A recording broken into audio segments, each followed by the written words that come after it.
한덕수 권한대행이 내란 특검 및 김건희 특검법 처리와 헌법재판관 임명 문제를 여야가 타협안을 토론하고 협상할 일로 규정 다시 논의 대상으로 삼자고 하는 것은 매우 잘못된 일입니다. 첫째, 두 사안 모두 국회의 논의와 결정 단계를 거쳐 대통령과 정부로 넘어간 사안입니다. 국회는 국회 일을 했고 대통령과 정부가 자신의 일을 할 차례인데 이를 다시 전 단계로 돌리자는 것은 납득할 수 없는 주장입니다. 책임을 회피하거나 일할 생각이 없다는 뜻으로 해석될 수밖에 없습니다. 둘째, 특검법은 국민의 요구입니다. 역대 어느 대통령도 자신의 가족과 측근의 비위에 대한 수사를 거부하지 않았습니다. 그러나 윤석열 대통령은 거듭 거부권을 행사했고 이에 대한 국민의 비판과 분노가 매우 컸습니다. 국회는 이러한 국민의 요구를 수용하는 동시에 대통령이 거부권 행사로 해친 공공성을 입법 조치를 통해 확보하고자 특검 법안을 통과시킨 것입니다. 내란 특검법도 마찬가지입니다. 권력으로부터 독립된 수사를 통해 위헌적 비상계엄의 진상을 규명하고 책임을 묻자는 것이 국민의 요구가 아니라면 무엇이 국민의 요구입니까? 권한대행께서 두 특검법에 문제가 있다고 판단하신다면 다시 논의하자고 할 것이 아니라 제2요구권을 행사해 정식으로 국회로 보내면 될 것입니다. 제2요구든 수용이든 그것은 권한대행께서 판단할 일이고 그 판단을 미루기 위해 명백한 국민의 요구를 견해의 충돌이라고 왜곡하는 것은 온당치 않습니다. 그 자체로 옳지 않을 뿐 아니라 국회 의사결정의 무게를 무시하는 의미가 될 수 있습니다. 셋째, 국회가 선출한 헌법재판관 임명은 정치협상의 대상이 아닙니다. 구인체제의 헌법재판소 구성은 헌법재판소가 국회에 강력하게 요구한 바이기도 합니다. 이에 따라 의장은 헌법재판관 추천 목수의 배분 이견을 해소하고자 11월 22일자로 지정해 여야 간 합의를 촉구한 바 있고 여야 원내대표 간 협의를 통해 국민의힘 1인, 민주당 2인으로 합의한 것입니다. 그 합의를 토대로 헌법재판관 3인이 추천되었고 어제 오늘 인사청문회가 진행되고 있습니다. 이제 남은 것은 국회가 본회의에서 헌법재판관을 선출해서 보내면 권한대행께서 헌법재판관을 임명하는 일뿐입니다.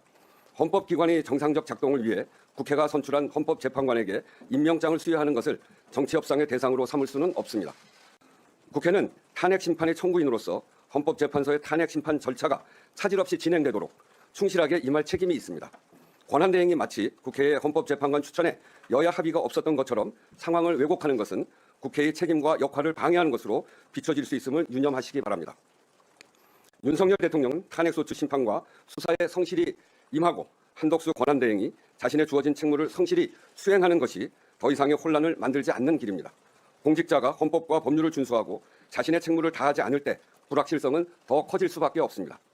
국회의장은 권한대행께 강력히 요청드립니다. 본분에 맞춰 자신의 의무와 책임을 다해 주십시오. 그것이 권한대행이 말씀하신 긴 공직생활의 마지막 수임임을 명심하시기 바랍니다. 대한민국의 헌정 질서를 바로잡기 위해서 헌법재판소를 방문했습니다. 헌법재판소는 헌정 질서의 마지막 보루입니다. 헌재가 무너지면 헌법이 무너지고 대한민국이 무너지고 헌정 질서가 무너집니다. 그런데 대통령 탄핵 심판과 관련해서 민주당은 탄핵 소추문에서 내란죄 부분을 제외하겠다고 했습니다.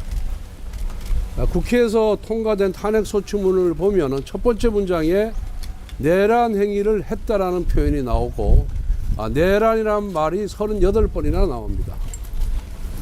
탄핵 소추문의 중요 사실에 변경이기 때문에 만약 내란죄를 뺀다 그런다면은 탄핵 소추는 성립할 수 없는 것입니다. 그래서 이 부분에 대해서 헌재는 각하를 해야 된다. 그리고 그 탄핵 소추문 변경을 허용하면 안 된다는 그런 의견을 전달을 했습니다. 두 번째, 대통령 탄핵 심판과 관련해서 지극히 편향적이고 불공정하고 편파적인 진행을 한다는 지적을 헌재에다가 했습니다. 다 아시다시피 헌법재판은 탄핵 심판은 형사소송법의 규정을 준용하게끔 되어 있습니다. 그러면은 형사재판의 예에 의해서 증인에 대해서도 철저히 증인 신청을 받아줘야 되고 또 증인 신문 과정에서 반대 신문권도 보장을 해야 됩니다. 그리고 여러분들 아시다시피 법원에서 형사재판을 할 때 보통 2주에 한 번, 빨라도 일주일에 한 번 하는데 일주일에 2번씩 재판 진행한다는 것은 헌재가 예단을 갖고 재판을 편파적으로 진행하고 있다고 보는 것이 우리 당 의원들의 의견입니다. 그래서 이런 부분도 지적을 했습니다. 그리고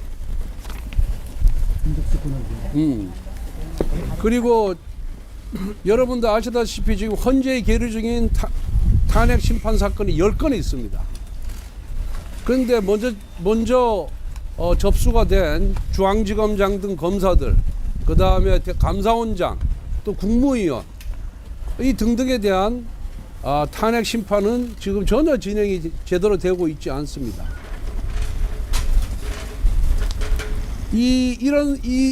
먼저 민주당의 폭거에 의해서 저질러진 이 탄핵 소추에 대해서 심판이 먼저 이루어져야 과연 민주당의 탄핵 소추가 국정농단이냐 아니냐는 것이 밝혀지는 겁니다.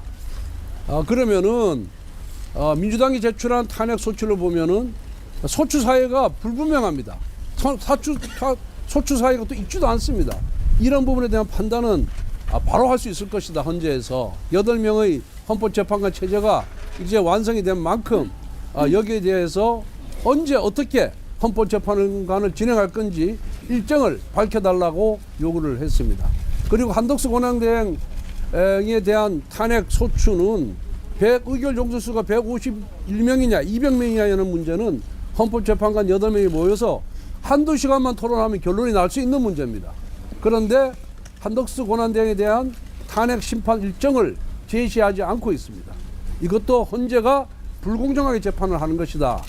그렇게 해서 이 부분도 하루빨리 한덕수 권한대행을 비롯한 다른 국무위원들, 감사원장 그리고 중앙지검장에 대한 탄핵 심판 일정을 공개적으로 밝혀달라고 요구를 했습니다. 이번 그 대통령에 대한 탄핵 심판은 사유가 2가지가 있습니다. 하나는 실체적, 절차적 계엄 요건을 갖추지 못했다는 부분이 하나 있고, 두 번째는 내란죄의 수괴다. 대통령이 이 2가지 부분이 있는데, 이 내란죄의 수괴 부분 철회가 우리는 헌법재판소와 탄핵 소추인단 간에 짬짬이로 이루어진 것이 아니냐는 그런 지적을 하고 그런 의심이 강하게 든다. 그래서 이것이 불공정하다라고 이런 지적이 그걸 했더니 헌재는 그런 것은 아니다라고 얘기하는데 저희들은 여전히 의심을 거두지 않고 있다는 말씀을 드립니다. 그리고 헌재가 얼마나 편파적으로 운영을 했는지에 대해서 말씀을 드리겠습니다. 대통령 탄핵 소추가 되니까 다른 사건을 우선해서 심리하겠다라고 대변인이 공개적으로 밝혔습니다. 그리고 대통령 권한대행이 국회에서 추천한 헌법재판관을 임명할 수 있다라고도 공개적으로 또 밝혔습니다. 또 최상목 대행이 국회에서 추천한 3명 중에 2명을 임명하고 1명을 임명하지 않자 누군가가 헌법소원을 제기했더니 이것도 우선 심리하겠다고 공개적으로 밝혔습니다. 그런데 권한대행에 대한 의결 종족수가 151명이냐 200명이냐 이 문제에 관해서는 헌법재판소에서 발간한 책자에도 대행도 대통령이 준해서 200명으로 해야 된다라는 명문이 있음에도 불구하고 여기에 대해서는 헌재 입장을 밝히지 않고 재판을 통해서 밝히겠다 이렇게 얘기했습니다. 그러니까 우리가 보기에 대통령이나 대통령 권한대행에게 불리한 거는 대변을 통해서 바로 발표를 하고 조금 유리하다고 보는 거는 발표를 하지 않고 보류를 하고 있는 것입니다. 그렇기 때문에 우리가 헌재가 공정하지 못하다, 불공정하다, 편파적이다 이렇게 주장하는 것이고, 재판은 공정하게 진행돼야 하고 공정하게 보여야만 합니다. 그래야 국민 모두가 승복을 하는 것입니다. 그래서 대통령 탄핵도 중요하지만 대통령 권한대행에 대한 탄핵도 하루빨리 일정을 밝히고, 대통령 탄핵에 앞서서 사안도 간단하고 또 쟁점도 별로 없기 때문에 여기에 대한 탄핵 심판이 우선적으로 이루어져야 된다는 것을 강조를 했고, 헌법재판소장 권한대행과의 면담도 요청을 했는데 지금은 거부 상태에 있습니다. 다시 한번 공식적으로 면담을 요청을 하고 그리고 만약 우리의 이런 요구사항이 제대로 관철이 되지 않고 답변이 없을 경우에는 다시 헌재에 찾아와서 항의 방문할 계획이라는 말씀을 드립니다. 이상입니다. 대표님, 그 박근혜 대통령 탄핵 때 뇌물죄 감액죄 뺐는데 그때 소추위원장이지 않습니까? 그때 제 의견 안 하셨잖아요. 그때는 탄핵 소추의 주된 사유가 국정농단이었고요. 그리고 국정농단은 그대로 다 살렸고 뇌물죄 부분은 아주 지연 말단적인 부분이기 때문에 그 부분은 제외했다는 말씀을 드립니다. 그런데 지금의 대통령 탄핵 소추는 하나가 비상계엄이고 하나가 내란입니다. 그래서 이거는 굉장히 중요 부분이기 때문에 중요 부분을 탄핵 소추인단 마음대로 처리를 할 수가 없습니다. 여기에 대해서는 국회의 재의결이 필요하다는 말씀을 드립니다. 대표님 혹시 그러면 재의결 시 다시 국회 의결 거친다고 하면 결과가 달라질 거라고 예상을 하시는 걸까요?